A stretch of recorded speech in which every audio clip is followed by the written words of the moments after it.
नमस्कार तथा सुप्रभात। काया कैरनमा तपाईंलाई साथी मदन पौड्यालसँगै दिपा तिमल सिन्हाको स्वागत छ। काया कैरन उज्यालो रेडियो नेटवर्कसँगै उज्यालो अनलाइन र मोबाइल एप्लिकेशनबाट एकसाथ प्रसारण भइरहेको छ। आज 2078 साल माघ 26 गते बुधबार, माघ शुक्ल पक्षको अष्टमी उपरान्त नवमी तिथि, सन् 2022 फेब्रुअरी 9 तारिक। काया कैरन सुरु गरौं मुख्य खबरका शीर्षकहरूबाट। स्थानीय चुनावको सुरक्षामा 4वटै सुरक्षा निकाय खटिने, म्यादी प्रहरीमा झण्डै 1 लाखलाई भर्ना गर्ने तयारी, आर्थिक प्राविधिक पक्षबारे अध्ययन गर्न कार्यदल गठन, वैशाख 2 गते उम्मेदवारी दर्ता गर्ने गरी कार्ययोजना निर्माण। कोरोना भाइरसको संक्रमण घटे पनि मृत्युदर स्थिर, तेस्रो लहरमा ज्यान गुमाउनेमा दीर्घ रोगी, ज्येष्ठ नागरिक र श्वास प्रश्वासका बिरामी धेरै। एसई परीक्षा तालिका केही दिनभित्रै सार्वजनिक हुने, वैशाख 20 गते भित्रै परीक्षा सक्ने तयारी।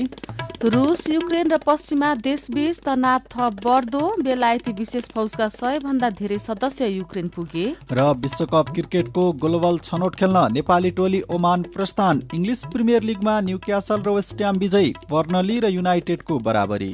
काया कैरनमा अब खबरको सिलसिला। आसन्न स्थानीय चुनावमा झण्डै 1 लाख म्यादी प्रहरी भर्ना गर्ने तयारी गरिएको छ। निर्वाचन सुरक्षामा सेना, प्रहरी र सशस्त्र प्रहरी बलका अलावा ठूलो संख्यामा म्यादी सुरक्षाकर्मी परिचालन गर्न लागि छ। उनीहरूका लागि तलब भत्तामा मात्रै 5 अर्ब रुपियाँ भन्दा धेरै खर्च हुने अनुमान गरिएको छ। प्रहरी प्रधान कार्यालयले स्थानीय तहको चुनावमा चाहिने म्यादी प्रहरी जनशक्तिको प्रारम्भिक खाका बनाएको छ। प्रहरी प्रवक्ता विष्णु कुमार केसीले कार्ययोजनाको टुङ्गो लागेपछि आवश्यक पर्ने गाडी, सञ्चार उपकरण, म्यादी प्रहरी संख्या सहित विस्तृत खाका गृह मन्त्रालयमा पेश गरिने जानकारी दिनुभयो। 1.5 देखि 2 महिनासम्म भर्ना गरिने म्यादी प्रहरीलाई प्रहरी जवान सरह, मासिक तलब, राशन, पोसाक र दैनिक खाजा खर्च उपलब्ध गराउने अभ्यास रहेको छ। 2 महिनाका लागि भर्ना गर्दा एकजना जवानको मासिक तलब झण्डै 23,000 रुपियाँका दरले 4.5 अर्ब रुपियाँ खर्च हुन्छ। राशन भत्ता जिल्ला अनुसार फरक हुनेछ। काठमाडौँ उपत्यकामा कार्यरत प्रहरीले राशन भत्ता बापत प्रति महिना झण्डै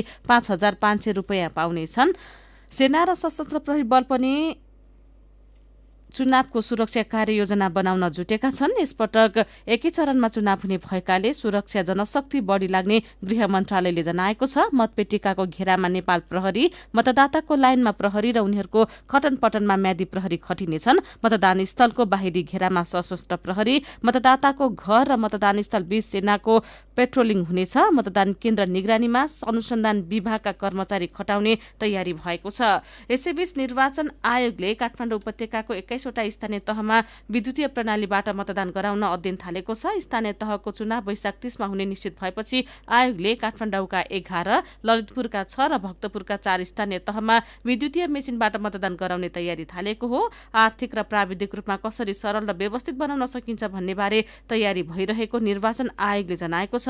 कागजी मतपत्र प्रयोग गरेका स्थानीय तहमा मतदानको परिणाम आउन कम्तीमा 4 दिन लाग्ने निर्वाचन आयोगले जनाएको छ। विद्युतीय मतदान गराइए परिणाम केही घण्टामै आउनेछ। 1 हप्ताभित्र परिणाम नआउँदा स्थानीय तह खाली रहने भएकाले गणना प्रक्रियालाई प्राथमिकता दिने आयोगको तयारी छ। यस्तै सरकारले आसन्न स्थानीय चुनावमा चाहिने अपुग गाडी भाडामा लिने भएको छ। गाडी खरिदका लागि समय अपुग हुने भन्दै अनुदान र भाडामा लिएर काम चलाउने गरी आन्तरिक तयारी थालिएको निर्वाचन आयोग र गृह मन्त्रालयका अधिकारीहरूले बताएका छन्। निर्वाचन आयोगले आउँदो वैशाख 2 मा उम्मेदवारी दर्ता गर्ने गरी स्थानीय चुनावको आन्तरिक कार्ययोजना बनाएको छ। निर्वाचन प्रयोजनका लागि दल दर्ता भने चैत 6 गते खुलाउने तयारी छ। दल दर्ता सकेपछि आचार संहिता लागू हुनेछ। यो सम्भावित खाका हो, फेरबदल पनि हुन सक्ने आयोगले जनाएको छ।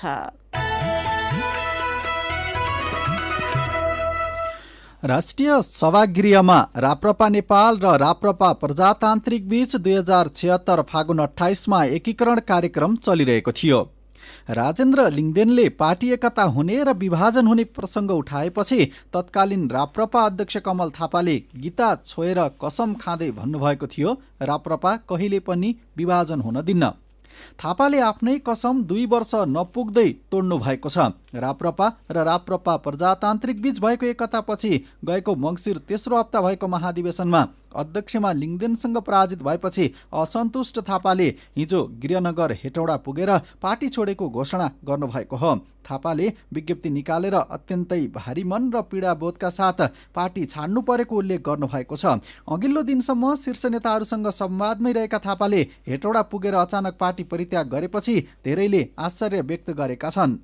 यसैबीच अध्यक्ष उपेन्द्र यादव र संघीय परिषद अध्यक्ष बाबुराम भट्टराईबीच द्वन्द्व चर्को बनेपछि जनता समाजवादी पार्टी जसपा फुटको सङ्घारमा पुगेको छ। यादवमाथि एकलौटी ढङ्गले काम गरेको आरोप लगाउँदै आएको भट्टराई पक्ष पार्टीमा सकेसम्म 51% पुर्याउने नभए अर्को पार्टी गठन गर्ने तयारीमा जुटेको छ। जसपा पनि फुटको सङ्घारमा शीर्षकको यो खबर आजको कान्तिपुर दैनिकले छापेको छ।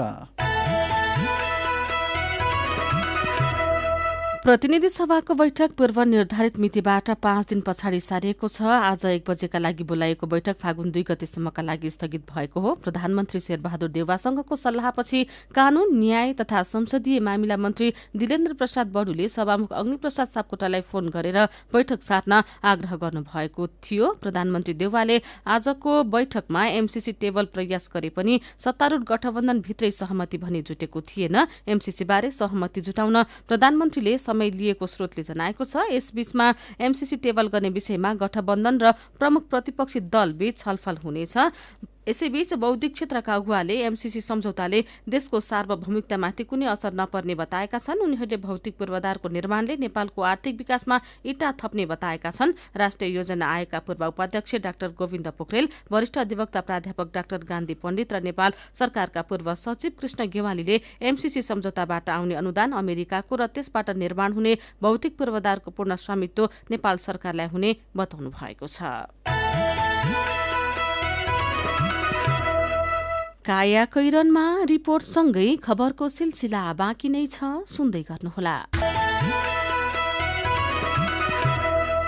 उज्यालो रेडियो नेटवर्कसँगै उज्यालो अनलाइन र मोबाइल एप्लिकेशनमा प्रसारण भइरहेको कायाकैरनमा तपाईंलाई फेरि स्वागत छ। यतिन्जेल हामीले स्थानीय तहको चुनावको सुरक्षामा 4वटै सुरक्षा निकाय खटिने, म्यादी प्रहरीमा झण्डै 1 लाखलाई भर्ना गर्ने तयारी, संसद बैठक 5औं पटक स्थगित, जनता समाजवादी पार्टी पनि फुटको संघारमा लगायतका खबर प्रस्तुत गर्यौं।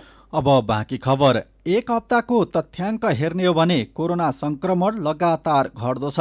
19 गते संक्रमण दर 31.40 रहेकोमा मंगलबार हिजो यो दर 15.41% झरेको छ। तर पछिल्लो 24 घण्टामा 11 जनाले ज्यान गुमाए। संक्रमण ओह्रालो लागिरहे पनि ज्यान गुमाउनेको संख्या स्थिर रहेको स्वास्थ्य मन्त्रालयको तथ्याङ्कले देखाउँछ। तथ्याङ्क अनुसार दैनिक 16 जनासम्मले ज्यान गुमाइरहेका छन्। तीमध्ये धेरैजना दीर्घरोगी र ज्येष्ठ नागरिक छन्।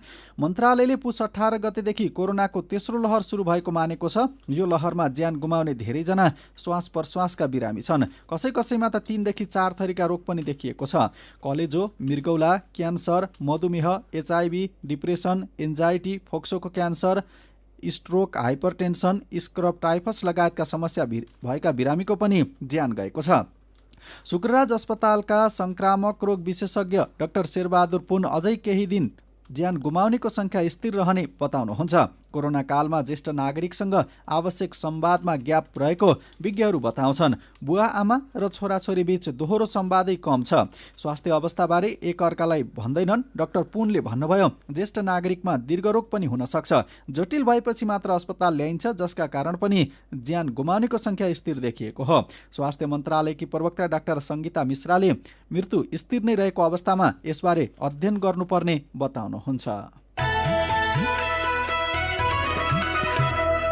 गएको 3 वर्षलाई हेर्दा पालिकामा आर्थिक क्रियाकलापको लगभग 5% बेरुजु देखिएको छ। सामान्यतया आर्थिक क्रियाकलापको 3% भन्दा माथि बेरुजु देखिनु जोखिमयुक्त मानिन्छ। केही वर्ष अगाडिसम्म केन्द्रमा मात्र देखिने गरेको बेरुजुको उच्च आकार प्रदेश र स्थानीय तहमा समेत देखिन थालेको छ। पालिकामा बेरुजु बढ्नुको कारण के हो त? थप जानकारी सहित जानुका दुवाडीको रिपोर्ट। बेरुजु भन्ने बित्तिकै भ्रष्टाचार भयो वा स्रोतको दुरुपयोग भयो भन्ने आम बुझाइ छ। तर सबै बेरुजु रकम भ्रष्टाचार होइन।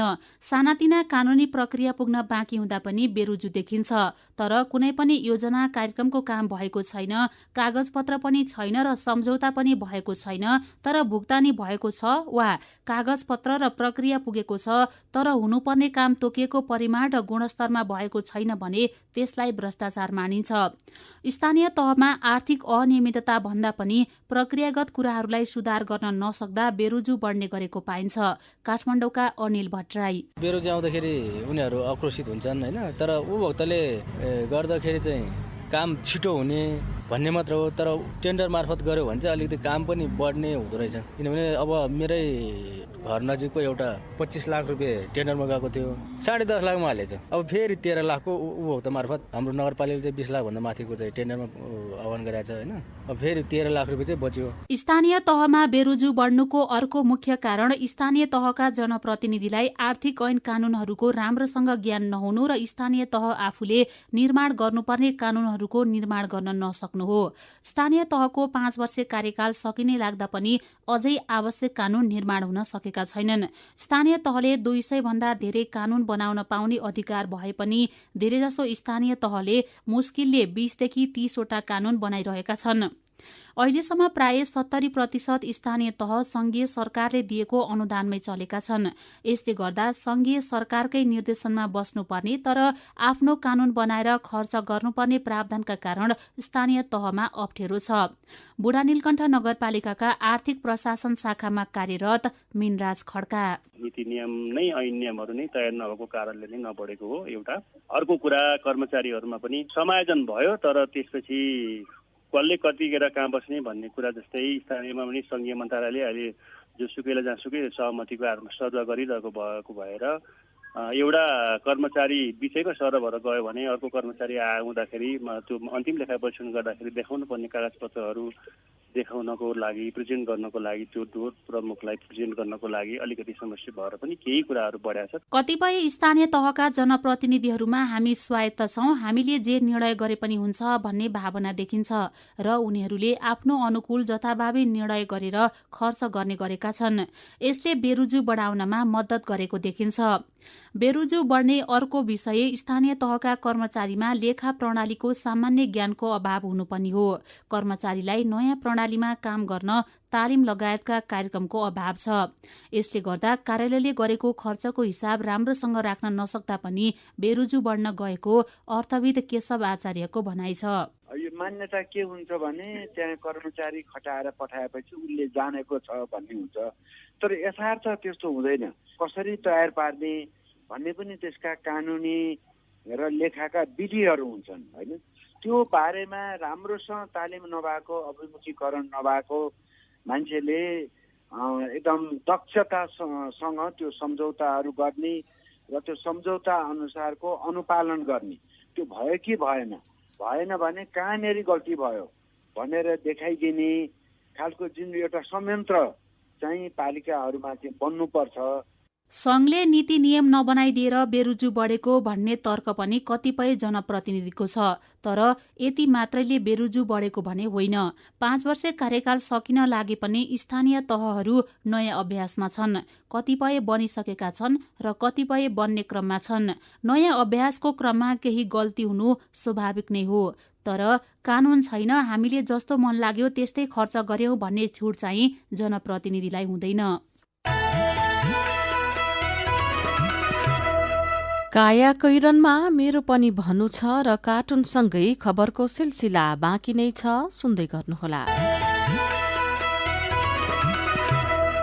सीधा कुरा प्रष्ट विचार काठमाडौँमा 90 मेगाहर्ज उज्यालो रेडियो नेटवर्क मार्फत देशभरिका विभिन्न एफएम स्टेशन तथा उज्यालो अनलाइन र मोबाइल एप्लिकेशनमा प्रसारण भइरहेको काया कैरनमा तपाईंलाई फेरि स्वागत छ। अब बाँकी खबर। राष्ट्रिय परीक्षा बोर्डले यो वर्षको माध्यमिक शिक्षा परीक्षा एसई को परीक्षा तालिका 1-2 दिनमै प्रकाशित गर्ने भएको छ। परीक्षा नियन्त्रण कार्यालयका परीक्षा नियन्त्रक अर्जुन रायमाझीले परीक्षा तालिका सार्वजनिक गर्ने अन्तिम तयारी भइरहेको जानकारी दिनुहुँदै आज वा भोलि भित्रमा तालिका सार्वजनिक हुने बताउनुभयो। सरकारले वैशाख 30 गते स्थानीय तहको चुनाव गर्ने घोषणा गरेसँगै निर्वाचन आयोगले निर्वाचनको कार्यक्रम सुरु गरिसकेको छ। राष्ट्रिय परीक्षा बोर्डले पनि स्थानीय तहको निर्वाचन घोषणा लगत्तै परीक्षा तालिका सार्वजनिक गर्ने यसअघि जनाएको थियो। परीक्षा नियन्त्रक रायमाझीले वैशाख 20 गतेभित्र परीक्षा सक्ने गरी तयारी थालेको बताउनु भएको छ। बोर्डका अधिकारीका अनुसार निर्वाचन गराउन कर्मचारी समेत खटिनुपर्ने भएकाले 10 दिन अघि नै परीक्षा सक्ने गरी तालिका निकाल्ने तयारी भएको छ। मेरो पनि भन्नु छ। वैशाख 30 गते हुने स्थानीय चुनावमा विदेशमा रहेका नेपालीले त्यहीँबाट मत हाल्ने व्यवस्था नगरेको भन्दै धेरैले नोट चल्छ तर भोट चल्दैन भनेर प्रतिक्रिया दिनुभएको छ। ईश्वरजङ थापा छेत्रीले भने चुनावको मिति तोकिनु अघि नै विदेशबाट भोट हाल्ने व्यवस्था मिलाउनु पर्थ्यो भनेर सुझाव दिनुभएको छ। श्रमिक अस्पताल निर्माणका लागि अध्ययन टोली गठन भएको खबरमा दिलीप रिजालले लेख्नु भएको छ, हामी श्रमिकहरूबाट वर्षेनी ट्रेड युनियनले लेबी उठाउँछन् तर सुविधाहरू भने खै केही छैन। बल्ल तल्ल सरकारले श्रमिक अस्पताल बनाउने तयारी गरेको छ। यो अस्पतालले पहुँच भएकाहरूलाई मात्रै होइन सबै श्रमिकलाई उपचार सेवा दिन सकोस्।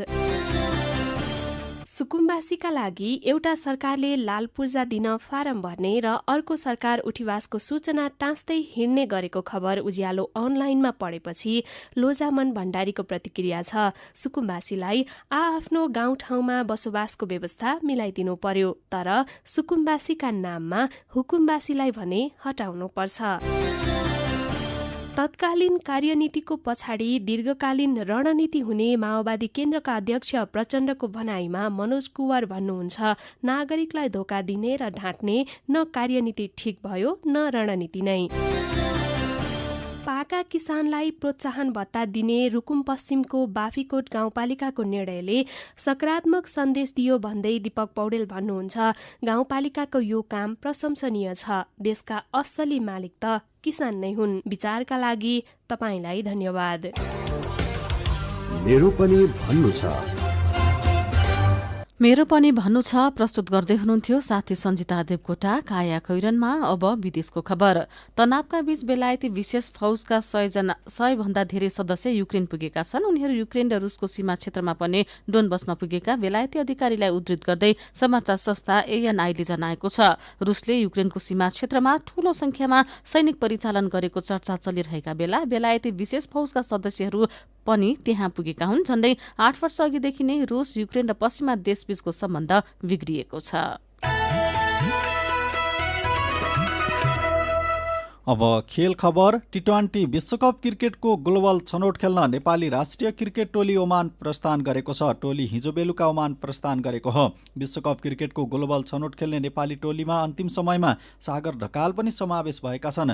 ग्लोबल छनौटको समूह A मा नेपाल, क्यानाडा, फिलिपिन्स र ओमान रहेका छन्। समूह B मा UAE, बहराइन, आयरल्यान्ड र जर्मनी रहेका छन्। फाइनल पुग्ने दुई टोलीले आउँदो अक्टोबरमा अस्ट्रेलियामा हुने T20 विश्वकप क्रिकेट खेल्नेछ। छनौट अघि नेपालले ओमान, आयरल्यान्ड र UAE-सँग 4 देशीय श्रृङ्खला पनि खेल्नेछ। खेलकै अर्को खबरमा इङ्ग्लिस प्रिमियर लिग फुटबलमा न्युक्यासल र वेस्ट ह्याम विजयी भएका छन्। बर्नली र म्यान्चेस्टर युनाइटेडले बराबरी खेलेका छन्। आज बिहान भएका खेलमा न्युक्यासलले एभर्टनलाई 3-1 गोलले हरायो। अर्को खेलमा वेस्ट ह्यामले वाटफोर्डलाई 1-0 गोलले पराजित गरेको छ। 23 खेलमा 57 अङ्कका साथ म्यान्चेस्टर सिटी इङ्ग्लिस प्रिमियर लिगको शीर्ष स्थानमा कायमै छ।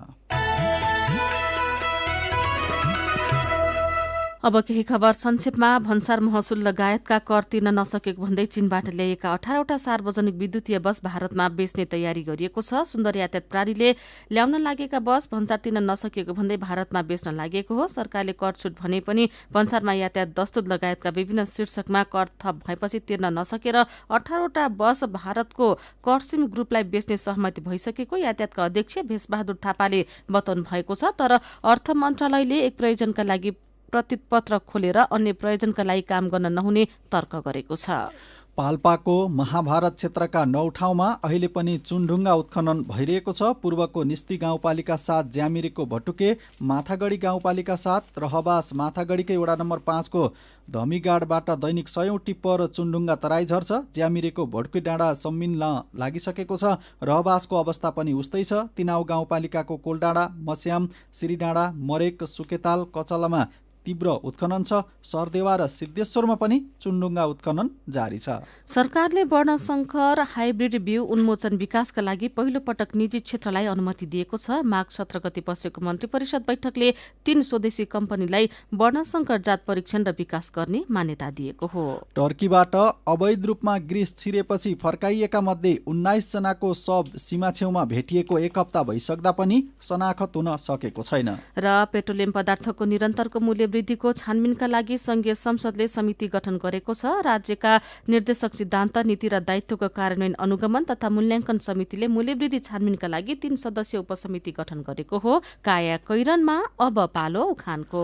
लड्डु खान गएको मान्छे भड्डुमा अड्कियो। उज्यालो रेडियो नेटवर्कबाट प्रसारण भइरहेको काया कैरन सक्नु अघि मुख्य खबर फेरि एकपटक। स्थानीय तह चुनावको सुरक्षामा 4वटै सुरक्षा निकाय खटिने। म्यादी प्रहरीमा झण्डै 1 लाखलाई भर्ना गर्ने तयारी। आर्थिक प्राविधिक पक्षबारे अध्ययन गर्न कार्यदल गठन। वैशाख 2 गते उम्मेदवारी दर्ता गर्ने गरी कार्ययोजना निर्माण। कोरोना भाइरसको संक्रमण घटे पनि मृत्युदर स्थिर। तेस्रो लहरमा ज्यान गुमाउनेमा दीर्घरोगी, ज्येष्ठ नागरिक र श्वास प्रश्वासका बिरामी धेरै। एसी परीक्षा तालिका केही दिनभित्रै सार्वजनिक हुने। वैशाख 20 गते भित्रै परीक्षा सक्ने तयारी। रुस, युक्रेन र पश्चिमा देशबीच तनाव थप बढ्दो। बेलायती विशेष फौजका 100 भन्दा धेरै सदस्य युक्रेन पुगे।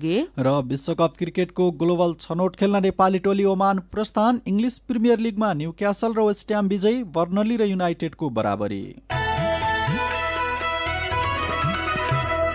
अब कार्टुन। आज हामीले सामाजिक सञ्जालमा भेटिएको कार्टुन लिएका छौं। कार्टुन कमल थापाले पार्टी परित्याग गरेको विषयसँग सम्बन्धित छ। यहाँ कार्टुनमा थापा जस्ता देखिने एक व्यक्ति छन्। आफूले पार्टी छोड्नुको कारणबारे उनी छेउमा रहेका व्यक्तिलाई भन्दैछन्, गीताको कसम, गाई 1 हाते भइसकेको थियो, अर्काले दुहेको मलाई मनै परेन अनि गोठै छोडिदिए। आजको काया कैरन सकिएको छ। काया कैरनबाट प्राविधिक साथी संघर्ष विष्टसँगै हामी पनि बिदा माग्छौं। काया कैरन सुन्नुभएकोमा तपाईलाई धन्यवाद। उज्यालो मोबाइल र अनलाइनमा प्रसारण भइरहेका रेडियो र अनलाइनका सामग्री भाइबरमा पनि उपलब्ध छन्। कोरोना विरुद्धको खोप लगाए पनि घर बाहिर निस्कने बेलामा मास्क लगाउन नबिर्सौं। नमस्कार।